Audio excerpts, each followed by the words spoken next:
Hadian kejiki jangka all khasi Meghalaya Tourist Taxi Association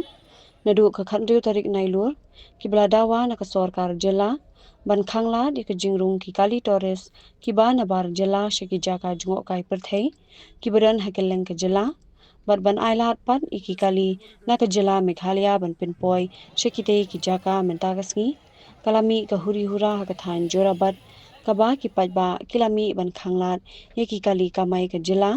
Bandrung sha Assam kabala wanra ru ke jing dheng kali ka bajur bat bon ki pajba kila sakut namar ke jing bom nai lenti bat kinong let no one kila sha pin her lenti no hajuraban em shabat ang ne fi namar pe bar khoi kali la shabat lot ki kali turis kim sha ar bandrung ki private ro kim sha ar bandrung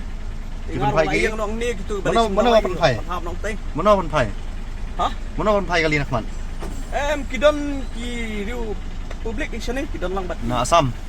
hai ki association yang Assam kan hai साल हम लोगों को हैरेसमेंट देता है जब भी सीजन आता है तभी हम लोगों को खाली ये सब नौटंकी दिखाता है जब टाइम आता है तभी दिखाता है पर मेघालय अंदर घुसने नहीं सकता है हर समय हम लोग को हैरेसमेंट देता है गाली इधर से घुसेगा उधर से घुसेगा उल्टा हम लोग को गाली देता है आसम नंबर देखने से हम लोगों को परेशान करता है हर साल होता है ये जाने वाला साल में भी हुआ इस साल में हुआ इससे पहले भी हुआ ये सब कैसा चलेगा नहीं चलेगा ऐसा बैन करना पड़ेगा नहीं तो उनको अरेस्ट करना पड़ेगा तभी हम ये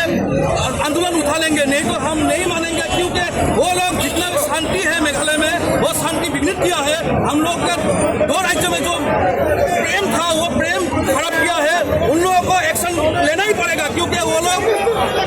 जो साधारण आदमी है